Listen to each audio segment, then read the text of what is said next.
Saudações acadêmicas a todos, de acordo com o parâmetro cronológico com que se depararem com este vídeo.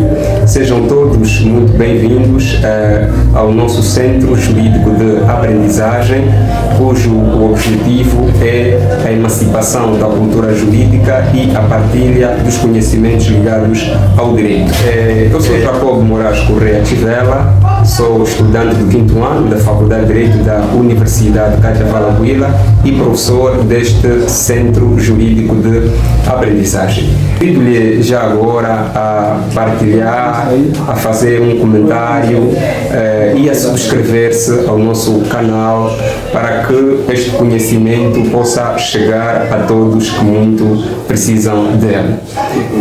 Senhoras e senhores, eu vou me encarregar a partilhar convosco as lições de Direito Administrativo e nesta nossa primeira aula vamos olhar para a noção ou o conceito de Direito Administrativo, a origem do Direito Administrativo, o objeto do Direito Administrativo e, finalmente, poderemos também olhar para as tipologias das normas jurídico-administrativas. Então, perguntemos-nos o que é o Direito Administrativo. E não podemos responder a esta pergunta, o que é o direito administrativo, sem antes afirmarmos que o direito administrativo não é parte isolada da ciência do direito em geral. E, como aprendemos nas lições de introdução ao estudo do direito, através da temática da grande divisão ou da suma divisio do direito, nós aprendemos que o direito divide-se em dois grandes blocos, o direito público e o direito privado. E o direito administrativo aprendemos-lo como parte ou como ramo do direito público. Assim, o direito administrativo é constituído pelo conjunto de princípios e de normas jurídicas que regulam a organização, o funcionamento da administração pública, bem como as normas de controle da própria administração pública, sem nos esquecermos das normas que regulam a própria relação entre a administração pública e os outros sujeitos de direito. Esta definição pode ser encontrada no livro do professor Diogo Freitas do Amaral, curso de Direito Administrativo, primeiro volume. Pode também aqui na nossa realidade angolana ser consultado o Manual de Direito Administrativo dos professores Carlos Feijó e Cremildo Baca. Podemos ainda também consultar o livro As Entrelinhas do professor Manuel Graça Manjolo, cujo título é Manual Angolano das Autarquias Locais. Apresentada então esta noção do que é o direito administrativo, cabe-nos agora olhar para a origem do próprio direito administrativo. Assim a ser, vale dizer que o direito administrativo é produto da Revolução Francesa.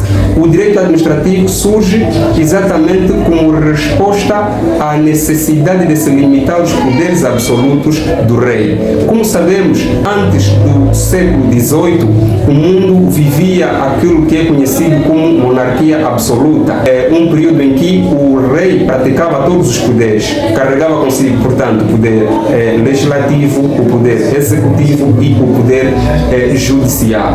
O que podemos afirmar categoricamente que não havia a separação de poderes, nem tampouco a interdependência de funções. Por quê? Porque apenas um órgão cabia-lhe a prática de todos os atos sem qualquer limitação. E é nesta necessidade de se limitar o poder de atuação do monarca que surge o direito administrativo como um ramo autônomo. Justamente porque a partir desta data já começa a haver a limitação do poder de atuação do monarca. E em França, por causa da própria Revolução Francesa de 14 de julho de 1789, com a tomada da Bastilha, começa-se então a fazer a limitação do poder de atuação do rei. Surge assim o direito administrativo. E, então, feita ou apresentada esta noção histórica, agora nos interrogamos qual é então o objeto do direito administrativo, sobre o que incidem as normas do direito administrativo. E a resposta para esta pergunta é de facto muito simples. O direito administrativo tem como objeto a administração pública. É a administração pública que constitui a destinatária das normas jurídico-administrativas. E o que é a administração pública? Lá mais para frente, nós poderemos falar dos diversos sentidos da expressão administração pública. Poderemos olhar para o sentido da administração pública em sentido material, administração pública em sentido formal e para a administração pública em sentido orgânico. Entretanto, essas matérias vamos reservá-las um pouco mais para frente. Então, feita esta consideração do objeto de estudo do direito administrativo, estamos agora sim em condições de apresentarmos então quais são as tipologias das normas jurídico-administrativas. E a resposta sobre os tipos de normas administrativas está imanente no conceito que apresentamos do que é o direito administrativo. Nós dissemos que o direito administrativo é o conjunto de princípios e de normas jurídicas que regulam a organização, o funcionamento e o controle da atividade administrativa, bem como as relações que a administração pública estabelece com os outros sujeitos de direito. A partir desta noção, nós podemos extrair 4 importantes tipos de normas administrativas. A primeira tipologia das normas administrativas são as normas orgânicas. O que são normas orgânicas? As normas orgânicas são aquelas que visam exatamente traduzir ou que visam apresentar a configuração dos órgãos da administração pública, bem como da estrutura destes órgãos da administração pública. Depois, temos então as normas relacionais, as normas funcionais e, finalmente, as normas de controle. Vamos começar pelas normas de controle. As normas de controle são aquelas que visam, efetivamente, estabelecer o modo como a administração pública deve ser controlada, ou o procedimento por meio do qual se controla o exercício da atividade administrativa. E estas normas de controle podem ser autocontrole, que ocorre dentro da própria administração pública, heterocontrole, que acontece fora da administração pública, e o controle judicial, que é feito por meio dos tribunais. E a par desta tipologia de normas, temos então as normas funcionais. As normas funcionais, como a própria expressão se quer denunciar, são aquelas que estabelecem as funções dos órgãos da própria administração pública. Quais são as funções dos órgãos que uma determinada administração pública tem? Estas funções da administração pública ou dos órgãos da administração pública são estudadas, portanto, pelas normas funcionais. E, finalmente, temos então as normas relacionais, que é o leque ou a tipologia de normas administrativas mais abrangente. E por uma razão muito simples. Por quê? Porque a administração pública existe para prosseguir o interesse público e prossegue o interesse público no nome e no interesse da coletividade. Como muito bem nos ensina o professor Diogo Freitas do Amaral e citado pelo professor Manuel Graça Manjolo no seu livro Manual Angolano das Autarquias Locais, quando procura estabelecer a comparação entre os objetivos ou as competências e atribuições das autarquias locais com as competências e atribuições do Estado, ele ensina-nos perfeitamente que as necessidades coletivas que a administração pública visa prosseguir são necessidade coletiva de bem-estar, necessidade coletiva de segurança e a necessidade coletiva da cultura.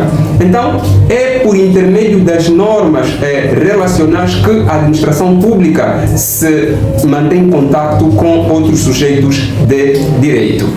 E aqui, antes de apresentar de forma um pouco mais detalhada as normas relacionais, gostaria de acentuar que, ao longo da evolução da ciência do direito administrativo, as normas funcionais e as normas orgânicas eram compreendidas como normas internas e, por isso, se lhes atribuía um estatuto de menor valor. Por quê? Porque entendia-se que, por serem normas que tratavam mais de aspectos internos às administrações públicas, portanto, em nada poderiam acrescentar para aquilo que são as pretensões dos particulares. Mas, atualmente, já a noção é um pouco diferente. Entende-se que, quer as normas orgânicas, quer as normas funcionais, são fundamentais para não só a garantia do interesse público, mas, sobretudo, sobretudo para o respeito e a salvaguarda dos direitos subjetivos e interesses legítimos dos particulares. Feita esta consideração, finalmente, vamos então olhar para as normas relacionais. O que são normas relacionais? As normas relacionais são aquelas que visam estabelecer ou que visam estudar os procedimentos por meios dos quais a administração pública se relaciona com outros sujeitos de direito. Então, quais são esses meios pelos quais a administração pública se relaciona com os outros sujeitos? Temos, primeiramente, o ato administrativo, depois o regulamento administrativo, o contrato administrativo e ainda autores que acrescentam o privilégio de execução prévia e também as políticas públicas como meios de expressão das normas relacionais. Então, cara comunidade acadêmica, esta é a abordagem que se impunha a fazer para a nossa primeira aula.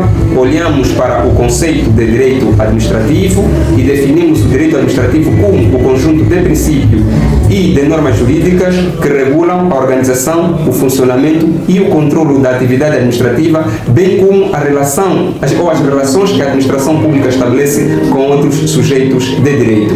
Estudamos também que o objeto de estudo do direito administrativo é a administração pública e o próprio direito administrativo é produto da Revolução Francesa, que surge exatamente nos meados do século XVIII e princípios do século XIX como uma resposta da limitação dos poderes ilimitados do rei. E terminamos então a nossa aula a olhar para a classificação ou as tipologias das normas jurídico-administrativas, onde vimos primeiramente as normas orgânicas, aquelas que tratam da organização da administração pública ou dos organismos e órgãos da administração pública, bem como os seus serviços. Olhamos também para as normas de controle, que são aquelas que visam controlar o exercício da atividade administrativa. Olhamos para as normas funcionais, que são aquelas que fixam as funções de cada órgão da administração pública. E, por último, olhamos então para aquilo que são as normas relacionais, que estudam os procedimentos por meios do quais a administração pública se relaciona com outros sujeitos de direito. Agradecemos a vossa atenção e não se esqueçam de comentarem, de partilharem e cliquem no sininho, subscrevam ao nosso canal para que consigamos prosseguir com o nosso objetivo, que é da emancipação da cultura jurídica e da partilha do conhecimento sobre a ciência do direito. Muito obrigado pela vossa atenção e até a nossa próxima aula.